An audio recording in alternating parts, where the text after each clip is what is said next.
can do this. When I was 9 years old, I cheated on a geography test.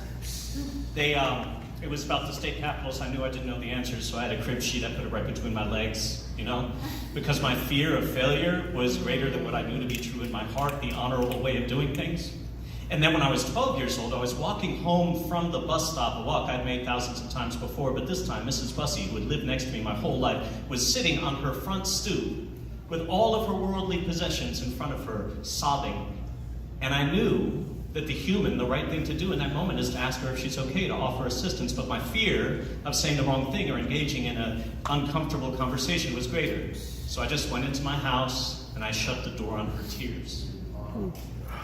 About a year later, I had my first orgasm while feverishly humping my polyester pale blue baby blanket after reading a hypersex science fiction novel about rapey space pirates. There was a lot going on there, but that blanket deserved better. Here's the point. All of these moments accumulated in my belly this obsidian dark anvil of disgrace, and over time it got heavier and heavier until it wasn't just a weight that I carried. I actually was the disgrace, and I thought I was the only one. But looking at you, I think there's some of you out there who might know what I'm talking about. Maybe you feel it too. Now here's the thing, the samurai had a great way of dealing with this. Anybody know it? It was called seppuku. They actually took the sword and they gutted themselves, eviscerated themselves. Their guts came out when they dishonored themselves, and it wasn't just the guts coming out, it was also the dishonor, the disgrace, because this is where we carry it, in our guts. And as time went on, that ritual became more and more elaborate. They would dress in white and there would be witnesses kind of like this. And now, instead of just purging their own dishonor, they would purge their master's dishonor.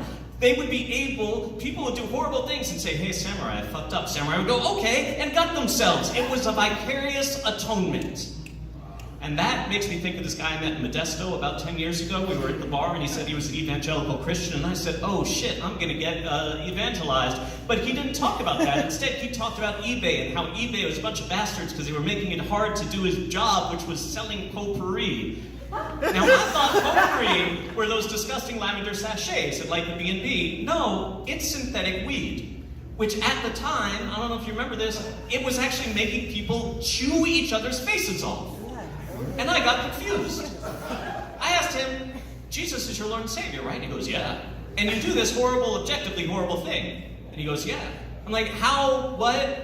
And he goes, the only way I can do this is because I know that Jesus will forgive me. Whenever I start to feel bad, I ask for forgiveness, and Jesus says, I died for your sins, you're all good. And then I can go back to work the next day, which is super fucked up and kind of genius, which makes me think of Trump, who wrapped himself in the cloth of evangelism, who stood in front of people who were living in fear, who felt like they would never achieve the American dream. They felt that they were a disgrace to themselves and their family, and he said, I can fix this. You know me, you've known me for years. I am the emblem to which you aspire. And this is what happens when we don't learn to live with our disgrace. It does incalculable damage, or maybe it actually is calculable. Maybe it can be calculated in the increase in hate crimes.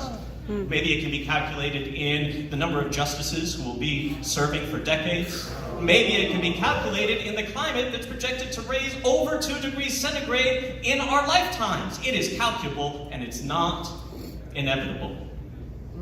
Because that weight I was talking about, when I learned to sit with it, to regard it with a kind of gentle attention, and look into that dark obsidian night, I saw a shimmer deep in it. Not a lot, just like a little ripple.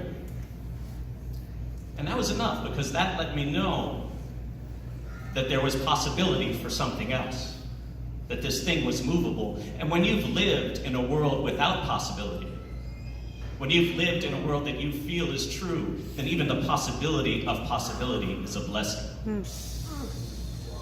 But it's not possible unless we learn to sit with our disgrace and get comfortable with it.